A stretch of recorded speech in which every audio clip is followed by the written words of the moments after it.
Hello, my friend. Today, let us pause for a moment and together practice of deep insight. In Buddhism, there are three fundamental marks of existence, known as the three Dharma seals. They are impermanence, non-self, and nirvana. Just like an official document needs a seal to be authentic, any true teaching of the Buddha must carry these three marks. Let's begin with impermanence. Impermanence means change. We often feel sorrow when something changes, when a loved one grows distant, a relationship shifts, or a beloved old home begins to fade. But imagine this: if a corn seed never changed, it would forever remain just a seed. Only because it is impermanent can it sprout, grow into a plant, and eventually bear fruit. If your daughter never grew up, how could she become a woman? If everything stayed the same, how could your grandchild be born? Impermanence is a miracle. When we truly see this, sorrow melts like morning dew under the sunlight. To understand impermanence deeply, we also need to look through the lens of interbeing, the insight that everything in the universe is deeply connected. A butterfly's wing brushing the air on one side of the earth can affect the weather on the other side, just as a kind word can change someone's difficult day. Everything changes because everything is connected. Nothing exists in isolation. Of course, we all know about impermanence in our minds, but understanding with the intellect is not enough.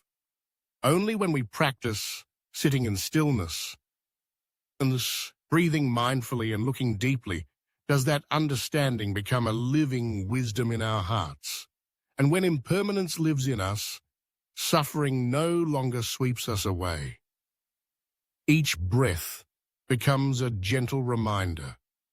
Everything will change, and because of that, I must cherish this moment.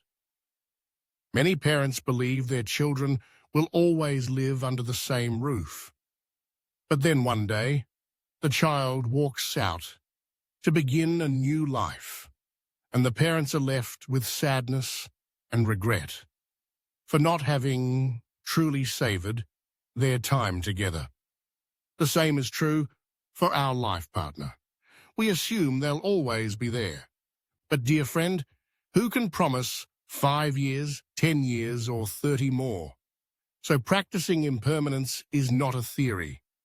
It is an invitation. Cherish every moment. Cherish the one beside you. Cherish your own presence. Impermanence doesn't simply mean that things change.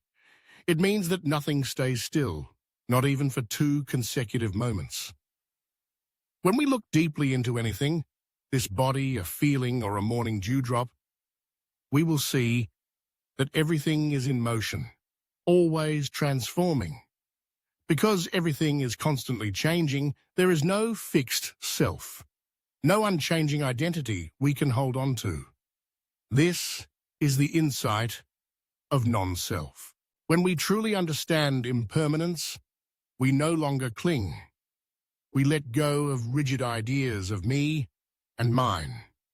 From there, we arrive at the third Dharma seal, nirvana, the absence of all notions, true freedom, peace, and the stillness that is no longer swept away by craving or sorrow. So the practices of contemplating impermanence is not about memorizing a concept. It's about healing. It's about letting go, so that we can smile gently and say, this too shall pass. Do you remember the philosopher Heraclitus? He once said, we cannot step into the same river twice, because today the water is already different. Confucius, standing by a river, sighed. Oh, the stream flows on, never resting day or night. That river is neither the same nor completely different from yesterday. The candle we light today is not the flame that will burn tomorrow.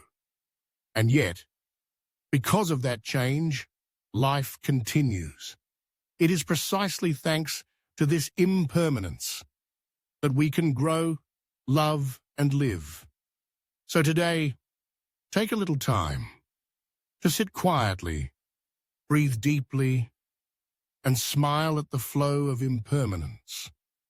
From that space, freedom will bloom. Have you ever felt so angry that you just wanted someone to disappear from your life? We've all felt that way at times. But dear friend, when anger flares up, pause for a moment and look with the eyes of impermanence. If that person were truly gone, would you still be angry, or would you cry? Would you feel a strange emptiness inside? Instead of shouting, blaming, or drowning in frustration, try this. Close your eyes. Breathe in, breathe out, deeply. Now imagine, 300 years from now, where will you be? Where will they be? Actually, you don't need to look that far.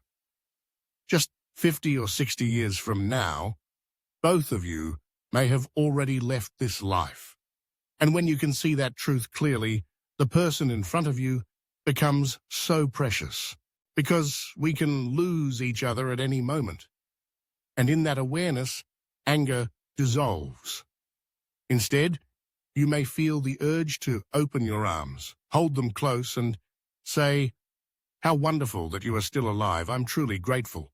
How could I be angry when we still have each other?" Right here, in this moment. We suffer because we forget that everything is impermanent.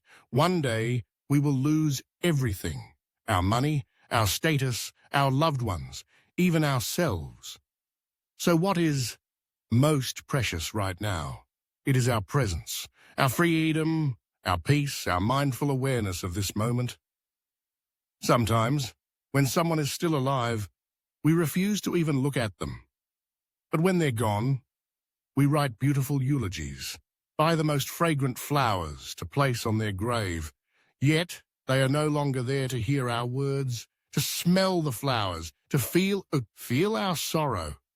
When we understand impermanence, we learn to love in the right moment, while we still can. Don't let your anger last a day, a night, or a lifetime. If you're angry at someone, practice. Close your eyes. Picture the two of you 300 years from now. Both of you, dust and memory, all the pride, the hurt, the blame, what would remain? Then open your eyes and see they are still here. You are still alive. This moment is still a gift. Breathe in and smile. Breathing in, the one I love is still here. Breathing out, I feel truly happy. You've just meditated on impermanence, on anger, and you've seen this truth. In the depths of reality, anger is not truly there. Even hatred is impermanent. It can change. It can dissolve if you are willing to look deeply.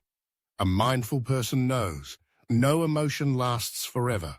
With practice, with just one breath, with just one gentle question, where will I be 300 years from now?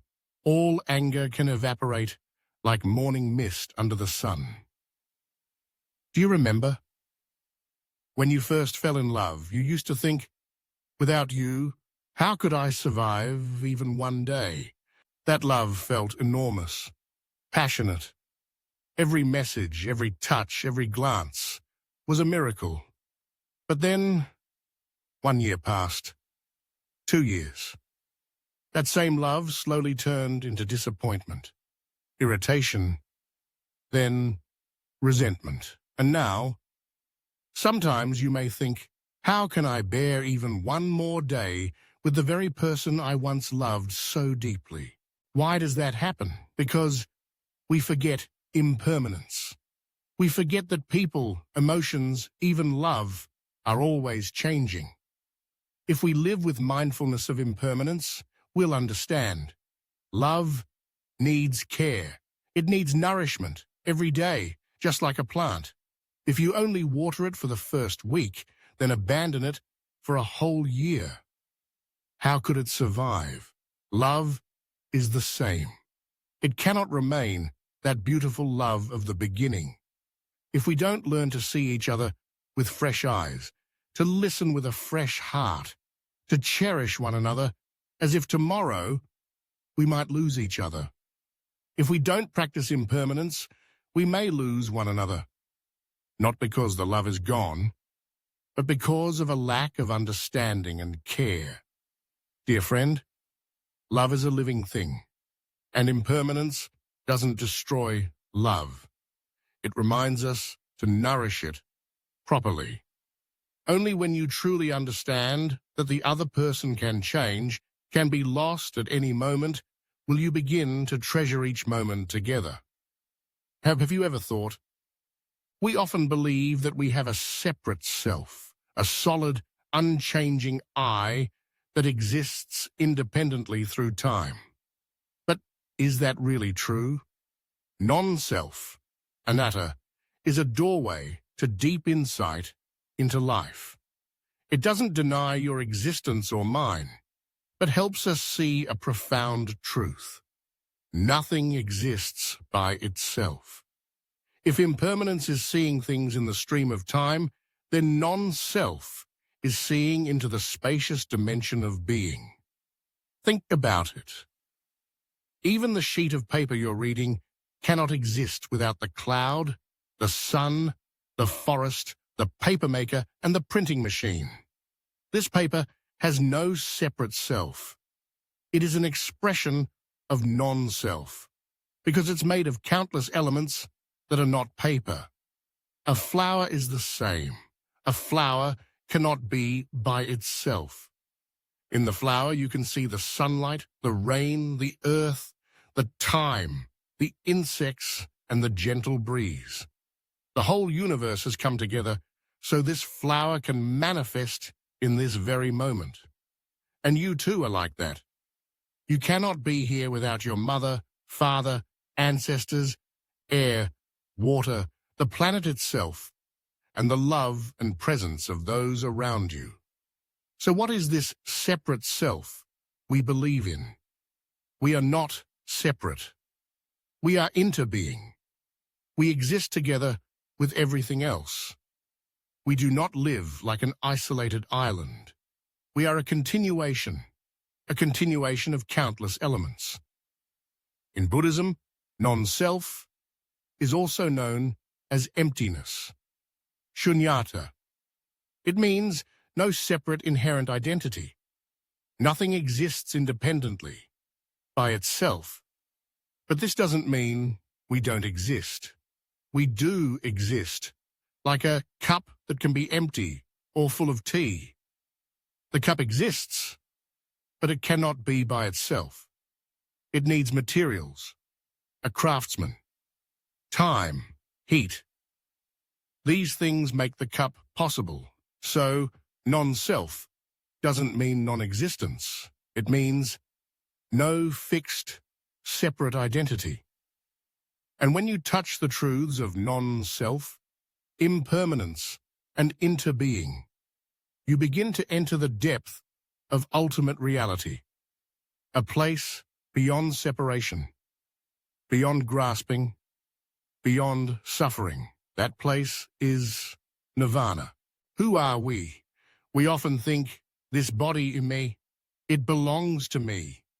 But if you look closely, truly deeply, you'll see your body is also the body of your parents, of your ancestors. And it is also the body of your children and grandchildren, your future. So what you call me or mine is not truly separate. This body, this mind, this consciousness are all made of countless elements that are not me. And they are missing just one thing, a separate self. Therefore, We are not independent entities. We are a stream, a continuation, a part of everything. There was a great Buddhist teacher named Nagarjuna. He once said, "Because of emptiness, everything is possible." Here, emptiness doesn't mean non-existence. It means the absence of a separate self. Nothing exists by itself. Everything is interconnected, interbeing, supporting one another. Impermanence, non-self, and nirvana, three doors of deep insight, are not three separate things. You can see non-self within impermanence, and impermanence within non-self. They interact. They interpenetrate. Imagine this. If impermanence is how we view reality in time, then non-self is how we view it in space. Two sides of the same coin. Two wings of the same door. And when you open that door, you step into nirvana. Nirvana is not something far away, not a different realm, and certainly not a reward after death. Nirvana is silence, freedom, the absence of all notions, right here in this present moment. If you can see nirvana in impermanence and nirvana in non-self, you are no longer caught in any concept. You will touch the absolute nature of reality, where there is no separation between me and the other, no coming or going, no being or non-being. Who am I? Remember this, you are a poem of the earth and sky, a continuation of your ancestors, a flower blossoming from clouds, wind, soil, and sunlight. Who am I without the environment that nurtures me? Imagine this. Suppose someone takes 3 cells from my body and uses cloning technology to create 3 children. They carry the same genetic material as I do. Biologically, they are perfect replicas. But what would happen if they were raised in 3 completely different environments? The first is raised in a place full of drugs, gambling, and violence. Very likely, this child will grow up addicted, lost in craving. Even though they look like me, there is nothing of me in them. The second grows up in a fast-paced business world. They learn trading, negotiation, and the art of the deal. Maybe they'll become a successful entrepreneur. But they are still not me. I am a monk. Now imagine the third. They are raised in a monastic community like Plum Village. They walk mindfully, listen to Dharma talks, and practice daily in peace and stillness.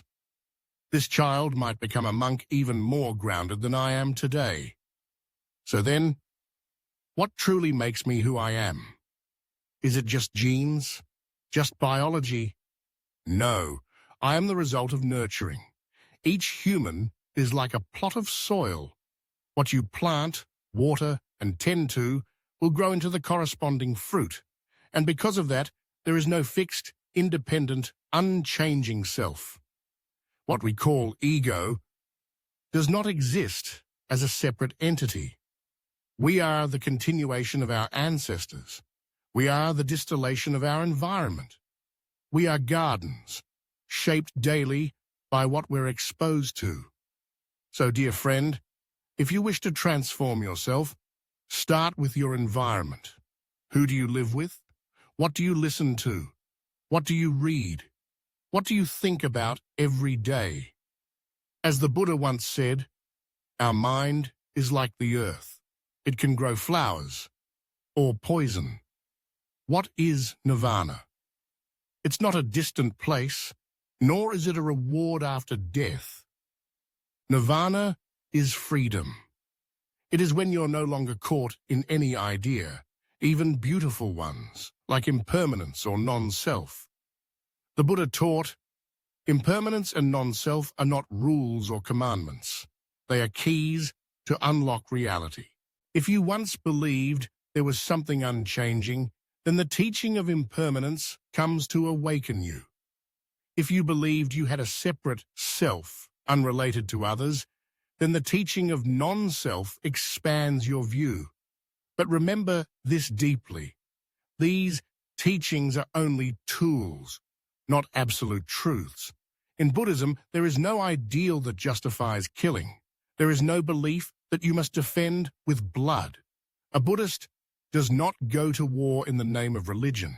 The Buddha's teachings are tools for healing and liberation, not ideological chains to bind others.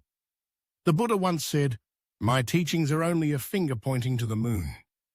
Do not mistake the finger for the moon. Impermanence and non-self, they are just fingers. Nirvana is the moon. So don't get caught in the idea that things must be impermanent or must be non-self. Even when practicing the Dharma, you must remain free from the Dharma, just as someone crossing a river must eventually leave the raft behind. Nirvana is the state where there is no more suffering, no more fear, no more entanglement. It is stillness. It is the kingdom of God, where you're no longer tormented by the ideas you hold in your mind. Stopping ideas. The path to nirvana. We are often afraid. Afraid of being born, afraid of dying, afraid of loss, afraid of change, afraid of ceasing to exist. But do you know why? Our fears arise not from reality, but from our ideas about reality. Ideas like birth and death, coming and going, being and non-being, same or different. These ideas form the foundation of our suffering. It is not life that makes us suffer, it is how we think about life. The Buddha offered a path to freedom, the path of stopping all ideas, so we may touch the deep, unborn, and undying nature of our true self. He taught the 8 negations, Ashtavikalpa. No birth, no death, no coming, no going. Not the same, not different. Neither being nor non-being. When we let go of these concepts, we are no longer trapped in ideas about time, space, or identity. We return to direct contact with nirvana, where there is nothing to grasp, chase, or fear. You don't need to go anywhere to find nirvana. You only need to stop. Stop talking. Stop thinking. Stop discriminating. Just breathe in. Recognize that you are alive. Breathe out. Let go of all ideas. Right there, nirvana is present. Let your mind rest. Let it be still, without chasing after questions like, where did I come from? Where am I going? Is there life after death? When the mind stops, when ideas dissolve, peace is already there.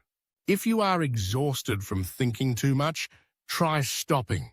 Look deeply, with a mind free of ideas. You'll see no birth, no death, no coming, no going. You have never truly disappeared.